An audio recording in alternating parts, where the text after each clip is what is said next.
There we go. Okay, all right. I think we have everything pretty much stabilized. Hi there. We're on our way into the studio to record this fortnight's episode of NZEV podcast. And I'm here with my very good friend, Steve Greenwood, and he owns and operates Drive EV, and I'm going to hand it over to him, and he's going to tell you a little bit about what that is. Yeah, right. Thanks, Dee. So, Drive EV, we've been up and running for about 5 months now. We're a dedicated startup to exclusively selling 100% electric cars and nothing else. So we've got a little site that is, we don't have a petrol card, we don't have combustion vehicles. We have got a little pen where we put the trades, but no one sees them. So we felt electric vehicles needed their own separate space. We felt they're different, they're opposite to combustion vehicles, and it was it's just a passion that I have that's grown and into a bit of an obsession, but yeah, that happens. Sort of healthy obsession. Well, it is. It's healthy for the planet. Borderline. So yeah, we see a lot. Steve and I are both active members on EV Owners, which is probably the best place for information from the public. Absolutely, and support. Yeah, I'd say on electric vehicle ownership and use. And a lot of people have voiced their concern about the level of service with purchasing an EV and the level of knowledge that a lot of the dealerships possess. Yeah, that's right. Yeah, we're hitting a bit of a curve where I think a lot of dealers are aware of EV sales. I mean, how could you miss them? But and are sort of getting into it, and it is different. It is not as straightforward. No, there's a little bit of empowerment that needs to go alongside selling one of these cars, because it's not what we're used to, as a society, I suppose. No, that's right. And I mean, we try and with all the vehicles that we sell, we try and deliver them to people, spend hours with them, show them how to plug it in, and talk through the whole vehicle. How do you find most people's basic knowledge when they show interest in there's people who are probably clued up from NZEV owners who come in and say, I'll have that one, thank you, bye. They know exactly what to do, yeah. And then there's others who have heard about electric vehicles and are sort of looking for someone to tell them what they need to know, which there is quite a lot of little things that it's one of those things that's a bit of work at the beginning can create a great experience, where if it's not right, they can have a bad experience for reasons that could be avoided. And the only thing that travels faster than light is bad news or a bad experience. Well, that's right. Taking that time to really help people into their cars is awesome. Yeah. Sorry. Oh no, don't apologize. I interrupt people all the time. It's kind of like, you know this. That's how you do it. This is I got something to say. Me. Yeah. I was just going to say, a lot of the things can be such tiny little things, like 80% charge times and just little things like that they weren't aware of, and it created. I couldn't get the range I wanted. Yeah. And then it's like, you're on 80% mode, and you're trying to drive to Auckland. Yeah, that'd be wise. So you got to fill that baby up. But with things like the range, like the OEMs advertise, I'd say probably 30% higher average ranges than what you're actually going to get. I mean, that's right. Yeah.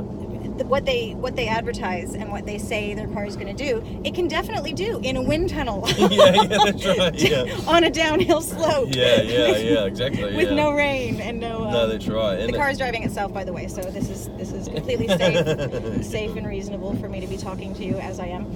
I'm really curious. What kind of people are buying electric cars now? I was really surprised how many people over the age of 90 were doing it. Yes. Yeah. Well, I'm actually tomorrow I'm flying to Christchurch to deliver a car to a 92-year-old. That's awesome. And I think I might have sold 4 to 90 plus guys who are just like, this is me. Get it to me now. Yeah, I'm gonna do this. I want to own an electric car. So I mean, it's changing. Like we're really seeing a lot of people who aren't environmentalists, who aren't tech people, No. who They see the economic value? Yeah, they've got a friend, and the friend's gone tap in the calculator. Hang on, dude, you're going to save $90 a week, and yeah, which is cool. So I mean, we're hitting that sort of, I think, just touching that mainstream market of. We're getting there, yeah. And so it's called the mass adoption, so early mass adoption, because you and I are stark raving mad pioneers, but that's okay. That's a positive thing. It's a positive thing. There's nothing wrong with being stark raving mad if you're making the world a better place. So you're physically based in Taupo. That's right. Okay, whereabouts is that? So we're just on Pub Street, as they call it, Pub the locals. Street, I know the one. So we're in central town, central North Island, and we most of our vehicles are going out of town. I'd say like 95%. Okay, so we've only got a small population though. But True.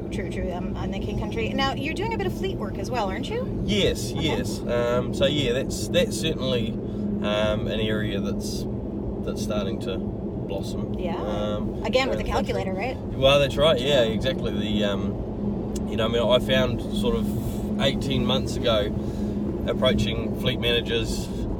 And you'd sort of be like, I've got this Renault Zoe and it's $40,000, and they'd say, well, I've got an Eco I can get for 20. That doesn't work. We're now just starting to go, well, hang on, well, I'll say this, and this, and it's environmental benefits and true, but also the cars are getting closer to that $20,000 mark. Yeah, that's right. Yeah. So that's the fleet markets are things that need to.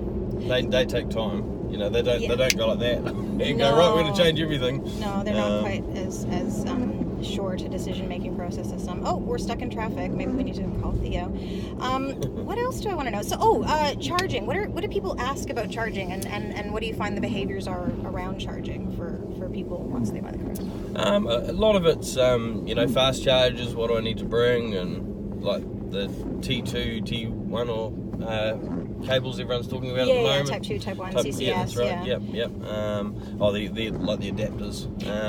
There's a lot of confusion around that. People are thinking that they're fast charging cables, but obviously you don't need to bring anything. No, if you're driving any of the standard Japanese models, they'll use CHAdeMO, and every single fast charger from us and all of our partners and competitors has a CHAdeMO arm on it.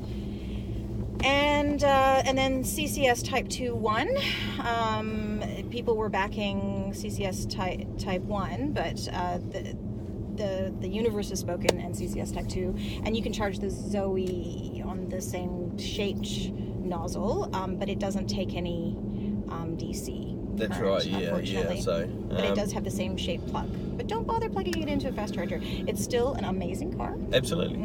And I mean, there's the 3 phases is certainly popping up everywhere. Isn't around that cool? The country. The car actually knew that somebody was sneaking in front of us. Yeah.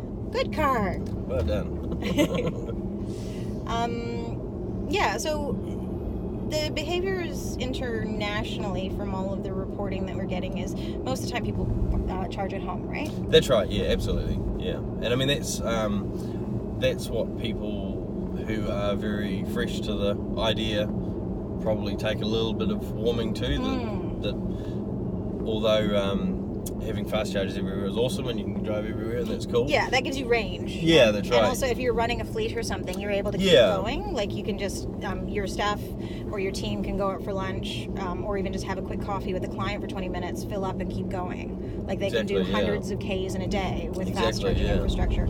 However, when the cars are laying dormant overnight, it fills up. Because that's the question we always get asked constantly. How long does it take to charge? Yeah. How long does it take to plug in your cell phone? Yeah, well, that's right. Yeah. That's how long it takes to charge. Because you plug it in, you walk away. That's right. Go to bed, wake up, boom. I had a lady last week who lives in Masterton, and she's going to do 120 Ks per day. That's her commute? That's her commute. Okay. And that's what I said to her. I said, how many times are you at the petrol station? you know, how much time are you going to save from, you know, every 4 days she was filling up her car, where now she's just going to get home and plug it in, like taking your seatbelt off. And so she's actually saving time. Yeah, and this exactly. is the thing that people, it just sips away the same as your laptop or your cell phone or any of your other devices. I mean, it is an electrical device. That's right, yeah. So I was talking to Bill at Blue Cars last night. He's so great. He had an interesting concept around that. He was saying that the time you save not going to the gas stations while plugging it in at home, subtract the time you spend fast charging on a long trip. In the long scheme, I think you're still, in the life scale, you're winning. You're still ahead, yeah. Well, and then there's some, I'm just in the process of writing an article on it, the 4 kind of trends that I think that you and I and the rest of the community need to keep our eye on in 2018, and one of those is the ultra high power charging. So we're talking 500 kilowatts. Yeah. That's 10 times as fast as the current fast chargers are going.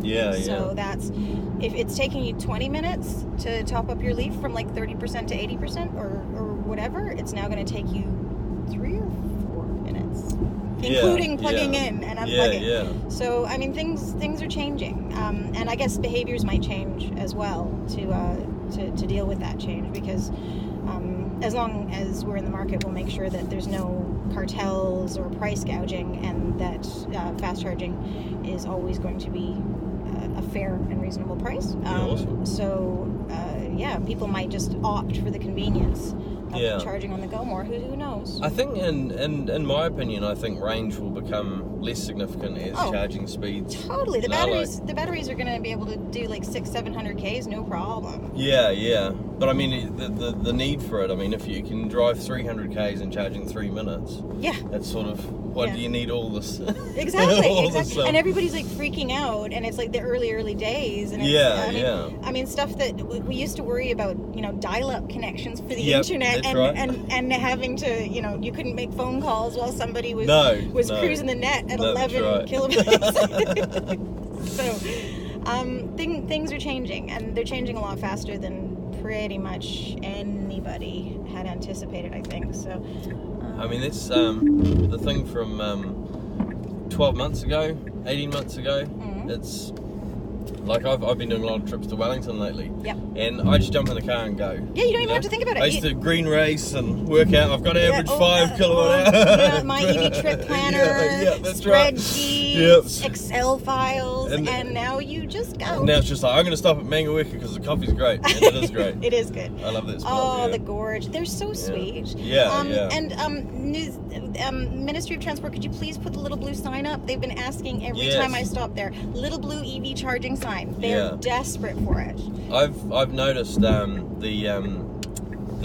Napier Taupo road with the two fast chargers on it is just plastered in little blue signs, and every single person in Taupo knows about it. Feast or famine, I don't understand. Yeah.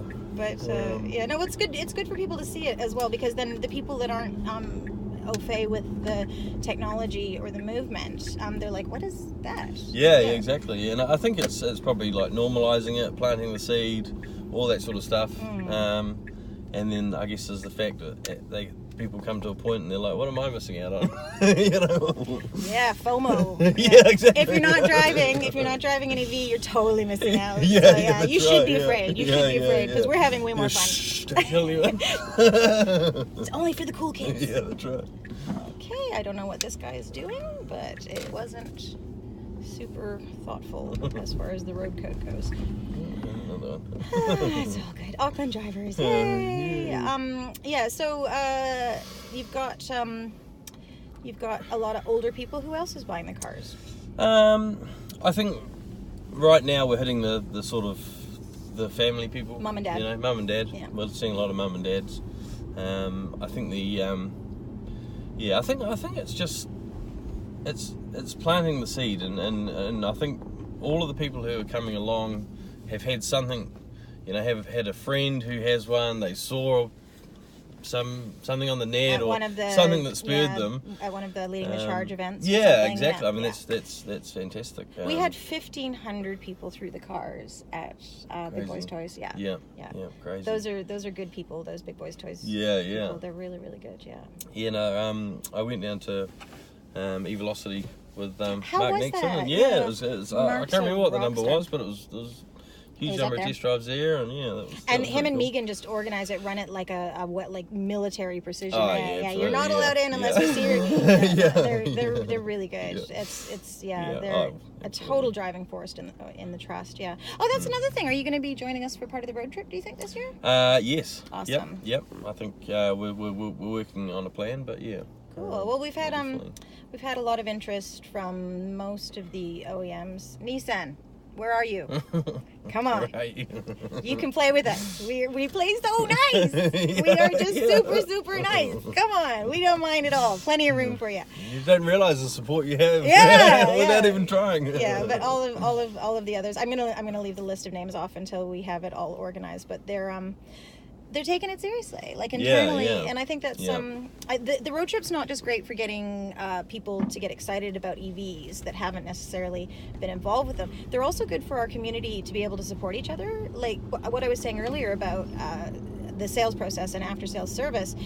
You'll be able to have really meaningful and useful conversations with those dealerships. Yeah, definitely. Yeah. About selling their new cars and about what people want to hear and what they want to know, and so yeah. If you're already a member of the community, or if you're at all interested, then keep your eye on the Leading the Charge Veterans Ed Road Trip, which kicks off March 14th.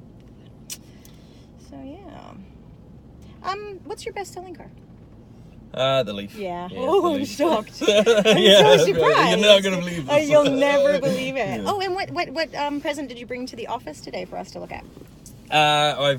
We have a ZE1, the new model Leaf. The first Second one in New one. Zealand. Oh, Yeah, so the second one. yeah, You that's missed all right. out. Who was the first? Just EV Central's got the EV first, yeah, so, Central. Okay. And there you go. But so we're taking on a little Tiki little epic road trip. A little epic road trip, yes. So yeah, with Walter from EV Enhance, so he can talk to the cars. Walter's great. He's very clever. He speaks car language. He speaks car language.